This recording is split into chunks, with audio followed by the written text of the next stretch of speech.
कर्मावती और रविदास जी की कहानी। कर्मावती नाम की 60 से 65 वर्ष की महिला सिर गोवर्धनपुर में रहती थी।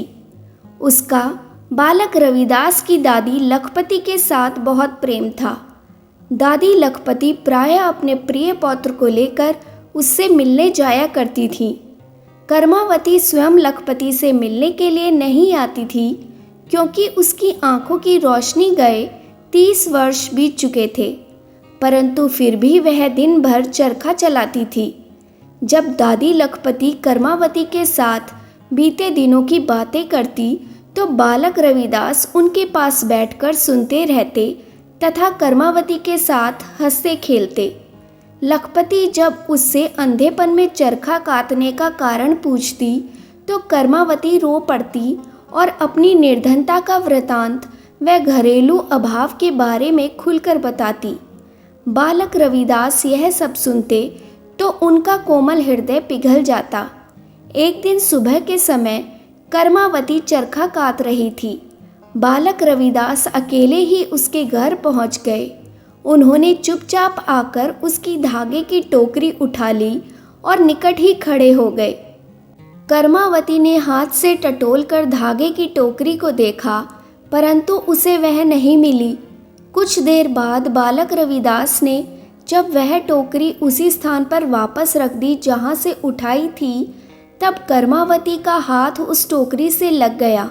वह बहुत हैरान हुई, क्योंकि उसने पहले भी तो वहाँ हाथ लगाकर देखा था।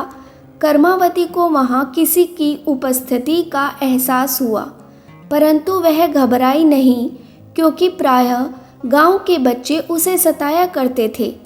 फिर जब टोकरी में से धागा उठाकर वह काटने लगी, इतने में बालक रविदास ने तकले में से गलोटा खींच लिया। कर्मावती को तुरंत पता चल गया। जब बालक ने चरखा खींचा तो कर्मावती को क्रोध आया और उसने अपनी दोनों बाहें फैलाकर बालक को पकड़ लिया और कहा, तुम कौन हो?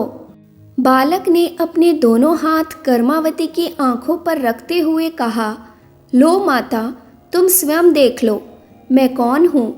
कर्मावती शांत हो गई।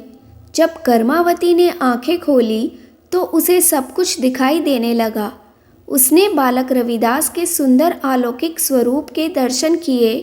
फिर कर्मावती ने दोनों हाथ जोड़कर बालक रविदास को प्रणाम किया और कहने लगी, धन्य है वह माता जिसने तुम्हें जन्म दिया है, धन्य है वह कुटुंब जिसमें तुमने जन्म लिया है। इसके बाद कर्मावती ने घर की प्रत्येक वस्तु की ओर देखा और मन ही मन अत्यंत प्रसन्न हुई। इतने में बालक रविदास वहाँ से चले गए। कर्मावती बालक के पीछे पीछे उनके घर पहुँच गई। उसने सारे परिवार को पूरी कहानी सुनाई। इस चमत्कार के बारे में सुनकर परिजनों को बड़ा आश्चर्य हुआ।